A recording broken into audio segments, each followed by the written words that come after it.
আৰু আমি এইকাৰণে মিত্ৰতাৰ প্ৰয়োজনীয়তাটো অনুভৱ কৰোঁ। যিদৰে ৰাষ্ট্ৰীয় ৰাজনৈতিক দলক এখন ৰাজ্যত আঞ্চলিকতাবাদৰ ফ্লেভাৰ লাগে, ঠিক তেনেকে আমাকো আমাৰ কিছুমান কাম কৰিবৰ কাৰণে আজি 1979 চনৰ পৰা 85 চনলৈ দীঘলীয়া গণ আন্দোলন হ'ল। চুক্তি কৰিলে ভাৰত চৰকাৰে, আৰু ভাৰত চৰকাৰৰ গৃহ মন্ত্ৰালয় হৈছে চুক্তি ৰূপায়ণৰ নডেল মিনিষ্ট্ৰী। চুক্তি ৰূপায়ণৰ নডেল মিনিষ্ট্ৰীৰ সহযোগিতা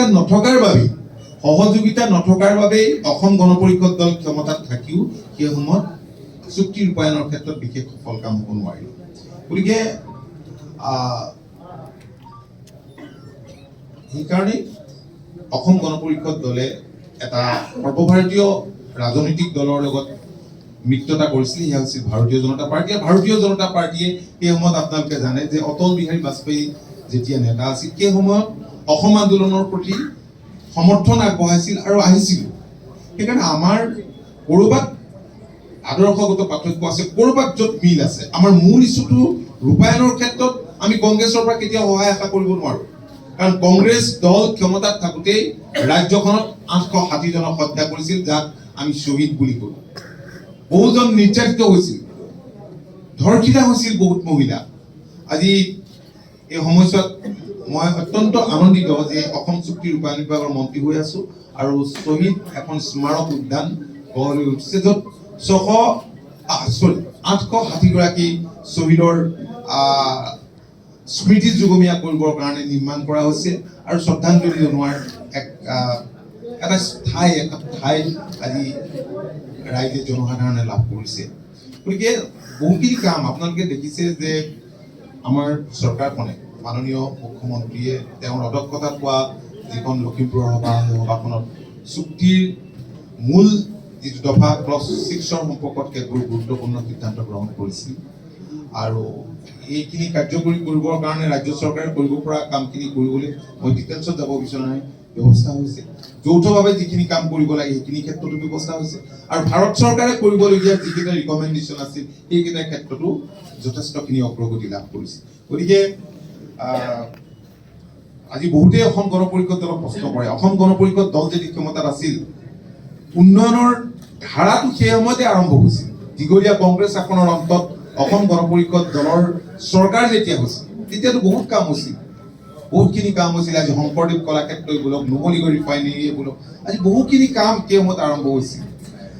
IIT বোলক, এইবিলাক আৰম্ভ হৈছিল চুক্তিৰ অন্যান্য দফা। কিন্তু মূল জগৰীয়া কৰে ক'ত অসম গণ পৰিষদ দলত, যে 90-10ৰ কথাটোতো আছেই, যাৰ বাবে ৰাজ্যখন চলিব পৰা অৱস্থা এটা হৈছিল। 90% গ্ৰাণ্ট, 10% লোনৰ কথাটো কৰে, যে অসম গণ পৰিষদ চৰকাৰ থাকোঁতে মূল ইছ্যুটোৰ ক্ষেত্ৰত কি কৰিলে। কাৰণ এখন ইলেক্টেড গভৰ্ণমেণ্ট নহ'লেও ৰাষ্ট্ৰপতি শাসন ডেভেলপমেণ্টৰ কাম কাজবিলাক গতানুগতিকভাৱে চৰকাৰে কৰি থাকিব পাৰে, কিন্তু মূল ইছ্যুটোৰ ক্ষেত্ৰত যিটো ইছ্যুৱে অসমৰ খিলঞ্জীয়াক শংকিত কৰিছিল, যাৰ বাবে অসমৰ বিভিন্ন শ্ৰেণীৰ জনসাধাৰণে অসম আন্দোলনটোত অংশ লৈছিল, আৰু এই অসম যে আন্দোলন কৰিবলগীয়া হ'ল তাৰ কাৰণে মূল জগৰীয়া হৈছে কংগ্ৰেছ। গতিকে শত্ৰুকোণ মৃত্যুকোণ আমি আইডেণ্টিফাই কৰিছোঁ, আৰু সেইমতে আমি আগবাঢ়িছোঁ।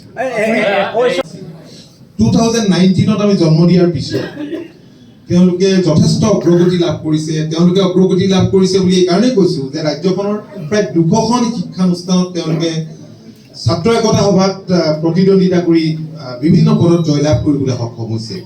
সেই সূত্ৰে ছাত্ৰ পৰিষদৰ জৰিয়তে অগণন নতুন প্ৰজন্মৰ ছাত্ৰ ছাত্ৰীক পাইছোঁ।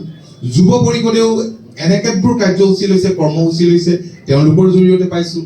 কৃষক পৰিষদৰ জৰিয়তে আমি পাইছোঁ। গতিকে নতুন প্ৰজন্মৰ আমদানি আমি কৰিছোঁ।